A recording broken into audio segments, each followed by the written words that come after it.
কৃষ্ণ, কখনো লোভ করতে নেই। কথায় আছে, অতি লোভে তাতি নষ্ট। লোভের বশবর্তী হয়ে, লোভ দ্বারা তাড়িত হয়ে মানুষ তার নিজের জীবনকে অধঃপতিত করে এবং এই লোভের ফল কখনোই ভালো হয় না। এই লোভ করার জন্য কোনো না কোনো সময় চরম মূল্য পরিশোধ করতে হয়। এই বিষয়ক একটি সুন্দর উপাখ্যান এখন আমরা শুনব। এক ব্যাধ ও শৃগাল। অনেককাল আগে কল্যাণগড় নামক একটি গ্রামে ভৈরব নামে এক ব্যাধ বাস করত। সে ছিল এক দক্ষ শিকারী, আর তার চেহারাও ছিল তেমনি দশাসই। ঝাঁকড়া চুল, পাকানো গোঁফ, হাত পায়ের পেশিগুলিও ছিল দৈত্যের মতো। গায়ে ছিল বেজায় বল। অনায়াসে 2-4টে পশুকে মেরে কাঁধে ঝুলিয়ে বাড়ি নিয়ে আসত। পশুর মাংস বিক্রিই ছিল তার পেশা, আর পশু শিকারও ছিল তার নেশা। 1-2 পশু শিকারে তার মন ভরত না। আরও পশু শিকারের জন্য সে গভীর জঙ্গলে ঢুকে যেত। তার কোনো ভয় ডর ছিল না। এহেন দৈত্যকায় শিকারী ভৈরব একদিন শিকারে গেল। সেদিন তার ভাগ্যটি ছিল খুব ভালো। জঙ্গলে ঢুকতে না ঢুকতেই সকাল সকাল সে একটি হরিণের দেখা পেল। মহানন্দে মাত্র একটি তীর চালিয়েই সেই ব্যাধ হরিণটিকে হত্যা করল। সাধারণত অন্যান্য দিন তাকে উপযুক্ত শিকারের খোঁজে জঙ্গলের ভেতর অনেকক্ষণ ঘোরাঘুরি করতে হয়।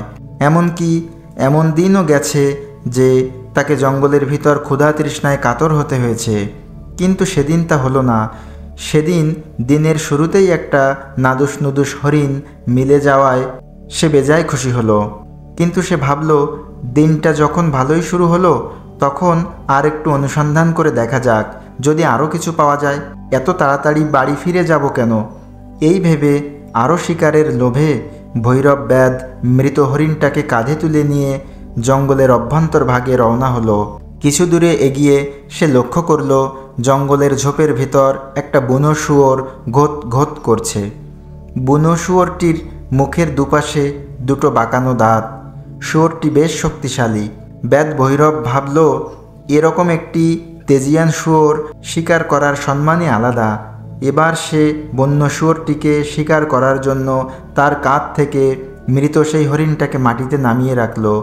এরপর সুবিধামতো একটা জায়গা বেছে নিল, যেখান থেকে শুয়োরটিকে স্পষ্ট দেখা যাবে। সেরকম একটি জায়গা থেকে সে ধনুকে যোজনা করে শুয়োরটির দিকে তাক করে তীর ছুড়ল। তীরটি এসে বিঁধল সেই তেজিয়ান শুয়োরটির মাংসলো পিঠে। অতর্কিতে তীরটি এসে বেধায় শুয়োরটি যন্ত্রণায় কিছুক্ষণ মাটিতে পড়ে ছটফট করল। তারপর সেই তেজিয়ান শুয়োরটির কি হলো কে জানে, আকস্মাৎ ঘোত ঘোত করতে করতে তীব্র বেগে ছুটে এসে সেই ভৈরব ব্যাধের উপর ঝাঁপিয়ে পড়ল। ভৈরব ভাবতে পারেনি যে আহত শুয়োরটি এভাবে হঠাৎ তাকে আক্রমণ করবে। তাই সেই শুয়োরের আক্রমণ সে সামলাতে পারল না। ধস্তাধস্তি করে মাটিতে পড়ে গেল। আর ব্যাধ মাটিতে পড়ে যেতেই সেই বুনো শুয়োরটি তার ধারালো দাঁত দিয়ে ব্যাধের পেটটি চিরে দিল। বিশাল চেহারার ভৈরব ব্যাধের সেখানেই মৃত্যু হলো। শুয়োরটিও কিন্তু এরপর বেশিক্ষণ বাঁচেনি। পিঠে বিঁধে থাকা তীর নিয়ে যন্ত্রণায় গঙ্গাতে গঙ্গাতে সেই ব্যাধের সামনেই মাটিতে পড়ে থেকে অবশেষে মারা গেল। এদিকে হয়েছে কি, শুয়োরটি যখন ব্যাধকে আক্রমণ করেছিল, তখন ব্যাধ আর শুয়োরের ধস্তাধস্তির মধ্যে পড়ে গিয়েছিল একটি সাপ। বেচারা সাপটি তখন ওই পথেই জঙ্গলের রাস্তা পার হচ্ছিল। ভাগ্যদোষে ব্যাধ আর শুয়োরের পায়ের দাপাদাপির মধ্যে পড়ে সেই সাপটিও সেখানে মারা গেল। শান্ত বনভূমির মধ্যে একই স্থানে হরিণ, ব্যাধ, শুয়োর এই 4টি মৃতদেহ ছড়িয়ে ছিটিয়ে পড়ে থাকলো। কিন্তু এবারে ঘটল অন্য আরেকটি ঘটনা। ওই বনেই বাস করত এক শৃগাল। সেদিন তার সারাদিন কোনো খাওয়া জোটেনি। খিদের যন্ত্রণায় হন্যে হয়ে সে ঘুরে বেড়াচ্ছিল। অবশেষে ঘুরতে ঘুরতে সে সেই স্থানটিতে এসে উপস্থিত হলো, যেখানে মৃতদেহ 4টি পড়ে আছে। দৃশ্য দেখে তো বিস্ময়ে তার চক্ষু চড়ক গাছ। মনে আনন্দ আর ধরে না। এ যে তার জন্য একেবারে রাজকীয় ভোজের আয়োজন। শৃগালটি 4টি মৃতদেহকে শুকে শুকে একবার দেখে নিল। মনে মনে হিসাব করে ভাবল, ব্যাস, আর আমার কোনো চিন্তা নেই। 2 থেকে 3 মাসের জন্য আমার খাদ্য নিশ্চিত। এরপর তার লক্ষ্য গেল ধনুকটির দিকে। ধনুকের শিলাটিও পশুর স্নায়ু দিয়ে তৈরি। যদিও শুকনো, তবুও খাওয়া চলবে। ওটাকেই বা ফেলবো কেন, মনে মনে ভাবল শৃগাল। একসঙ্গে তার এত খাবার দেখে সে কি করবে তা ঠিক করতে পারল না। সাপটাকে কাল একদিনেই খেয়ে ফেলা যাবে।